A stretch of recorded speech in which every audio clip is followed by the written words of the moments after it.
with Brad, Ryan, and Grandma Joy. Hello. We have been so looking forward to this. You guys took what I would call the ultimate road trip. It has been. Yeah, we started when she was 85 years young. Okay. I was a fourth-year student at The Ohio State University College of Veterinary Medicine, and when she was 80, she told me very casually that she regretted that she never saw a mountain in her life. The glaciers took care of Ohio a long time ago. And so we went on a weekend camping trip to the Great Smoky Mountains when she was 85. She slept in a tent for the first time. She fell off the air mattress twice, but laughed about it. She stopped snoring at one point, and I was concerned that I'd lost her, but she was still with us, obviously. And poked me. And then the next day she did something even more remarkable, and she climbed a mountain at age 85. Wow. And it just it was a new era for both of us. So how do you guys embark on something like this? It was the first camping trip, and then Brad comes to you, Grandma Joy, and what does he say? Hey, Grandma, do you want to Would you like to go camping and sleep in a tent? What time you pick me up? So have you always loved adventure? Well, you know, we lived in the country, so there's not more adventure. Just go to the barn and milk the cow. That's about as adventurous as you got. And then when I married my husband, he loved to fish. So on his 2-week vacation, we went to Florida, and he fished. So I figured if he paid the bills, we could go wherever he wanted to go. So that suited me fine. But so you always then, wanted to see a mountain. No, there wasn't any mountains on the way down there. We were just flat. Okay, so then something happens, a light bulb goes off. Tell me about that conversation where you guys together decided, hey, you know what? There is something we could do, and it would just be so cool. Well, I graduated from vet school, and I had been going through a really tough time with my mental health, and that was what really brought on the first trip. And it was a reset in my brain, and I knew that after I graduated that we probably should see where else the road would take us. And so I started researching the U.S. national parks, thinking maybe we'd go to Yellowstone. But then I discovered that there were so many national parks that I had never heard of that we could pass on our road trip out there. And I said, Grandma, what do you think about going out for a month? And we can do 21 national parks. We'll still be sleeping in a tent, but we'll do a military cot this time to get off the ground. We'll do it in style. Good. And yet again, it was let's give it a whirl. That's been her response to almost everything, which I think is what separates Grandma Joy from most people her age. But that's a choice that we all make. But she has decided to say yes to those new opportunities, and when the door opens and you walk through it, it can lead you literally into the history books, because she's the oldest person in the world to begin and complete a circuit to all 63 U.S. national parks. She broke that record when she was 93 years young. You know, one of the most beautiful things, too, is that, Grandma Joy, you get to share stories with your grandson. Right. Right? And he you asked get to questions, share and so we... What kind of questions and what type of things are you teaching him? He asked about when I grew up, because I grew up in a time where there was no electricity, and you had outside toilets, and you didn't have a telephone. And so he wanted to know what it was like back then, you know. You made your own fun back then, you know. You sewed the ball over the house and played catch, and the big deal to go to the creek and take and weed. So anyway, that's kind of was really might different from him. You're kind of making your own fun again, though, like on all of these trips, right? In the great outdoors. You see all these nice people. You know, when you go to the milk signing, they're the nicest, interested people that you could ever meet, you know. And there's never any Discord, turmoil or anything. You just have fun. By the way, I love that you call it a crick, because thank you. Everybody in my family in the previous generations, everybody called it a crick. And I feel like we're mispronouncing it in the newer age now, people calling it a creek. We should go back to crick. Call it a crick. All right, let's do this. Let's start to roll some of this video here. You guys can kind of... what are we looking at That's when we broke the record. So Grandma Joy and I were in American Samoa, and this was that's the only U.S. national park, by the way, where you can receive a certificate. Let's bring that sound down just a little bit, Neil, here, so we can go ahead. Yeah. You were saying what? Well, yeah, that was when we broke. That's when we arrived at our 63rd U.S. national park. That was Grandma Joy's iconic roll down the Sand Dune and Great Sand Dunes National Park and Preserve in Colorado.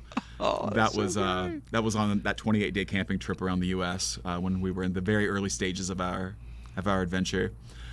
So that after we finished the 63 U.S. national parks, we began a goal to visit all 7 continents, and we were sharing our pool in Kenya with that warthog. Wow. Well, you'll see in a second. He takes the plunge.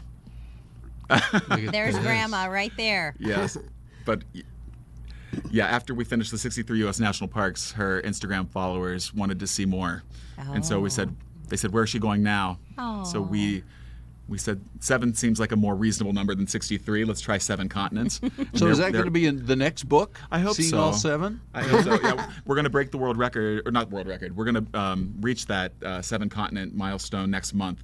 Road Scholar, who is they're a great organization. They're friends of ours. They're going to send us to Thailand to check Asia off the list, and then when we land in Australia a week later, that will be our 7th continent. What are we looking at here? Yeah. That's Antarctica. What was And that like, there's- Grandma Joy? What was that like to be in Antarctica? Look at Like the being penguins. in an ice box. The opposite of this. You But look got at to see penguins, though. Oh, they tickle me. They're like little soldiers marching around through there like that. It's really. What are those flights like when you're on the airplane? You know, Oh, how do you- every hour we got to take a trot and go down the house and come back and get behind this petition and jump in the air and flip your legs and. do rocket kicks. The one time that I went, I came back and I had a blood clot in my leg and once in my lung.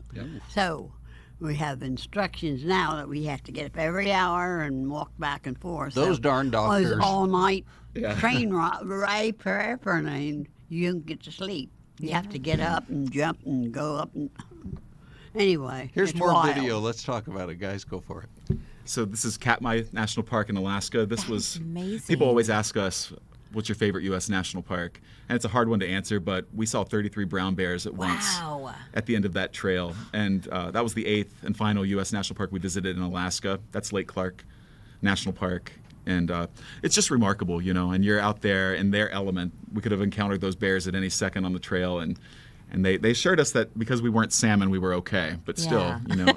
You never know. You just it's a different feeling when you're really out there and you're vulnerable to all of that. But we've learned that if you tread lightly and respectfully, that usually nature is respectful in return. That was really just hard to imagine that we made it to the bottom of the earth like that. Yeah, no kidding. Because it's so untouched, really. You think when you're up in Alaska, and that's untouched as well. So is Africa, but there are still places in the world where you can go and find that Yeah. serenity and that isolation. You know, it's a beautiful thing when you have such an amazing relationship, I think, between the two of you. You mentioned your mental health. How did this time with Grandma Joy help you as an individual evolve? Well, the book is called Grandma Joy and Me, A Journey of Healing, one national park at a time, because in many ways, the healing is far more important than the fact that we visited 63 U.S. national parks. That was just the setting for us to do something that a lot of people don't do, which is bridge the generational divide. And she was born in 1930, daughter of the silent generation. I do public speaking for a living as an industrial veterinarian. And it's just what kind of, I think the story, as you read it, really lets you in on what happens when you actually lift up the rock and look underneath and see what's there, because a lot of people don't ask about their family history. And a lot of families are suffering with dysfunction and generational trauma, and there are all these things that prevent us from being close. And a lot of it, I think, comes from our lack of conversation. And oftentimes people are graduating from college and they move away and they never see their grandparents again, maybe at the holidays. That's But so when you're- sad. but when you're- That was so sad. And 60% of nursing home residents in this country don't receive a single visitor. Wow. 60%. Wow. Make you feel bad, doesn't it? Yeah, it does. That needs to really change. does. Let's look at a Yeah. few more pics before we let you guys go. Just go ahead and tell us more about it. So on the left, we have Channel Islands National Park, which is the least visited national park in California, which is hard to believe. That's America's Galapagos. So just take a boat from Ventura and you can experience that. And then that's us on the shore next to some massive bear prints in Lake Clark National Park. And then, part of our international adventures, we had to go to Canada because we felt like we were cheating if we Yes. just drove around the U.S. So there's Niagara Falls on the Canadian side. We've also traveled to other places in Canada. And then the bottom, or on the right, we have we're in Ushuaia, which is the southernmost city in the entire world. Grandma Joy, In what South have you America. loved about this time with your grandson? What has been when Well, you think about all the places you've been and the things you guys have done together? Well, life kind of gets in the way. You know, he has his business he has to do, and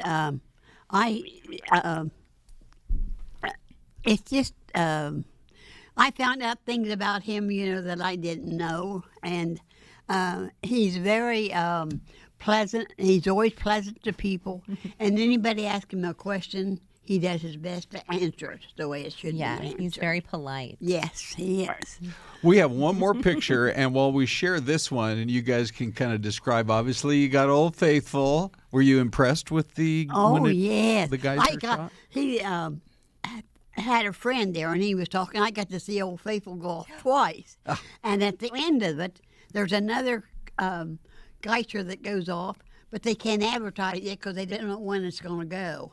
But it got to go when I was there. Man, it's wild. So what's next on your bucket list as the travels Well, we're going to continue? do the 7 continents. Yeah. And he's got it all figured out. And then in October, she's going to join me I'm a wildlife veterinarian by training, and we go to South Africa every year and lead a rhino conservation mission. And so last year we were able to dehorn 20 rhinos in the Greater Kruger to take 2.5. We have about 20 seconds Sorry. left. Your book, you have a book signing. Oh, thanks. Yes, please come out and see us tonight at the Changing Hands bookstore in Tempe. We'll be there at 7 o'clock. And then in Tucson. And then in Tucson tomorrow at the Martha Cooper Library. Okay, wonderful. Grandma Joy, so nice to meet you. Brad, nice to meet you. Thank you very Nice much. to meet you too, young lady. You guys are an inspiration.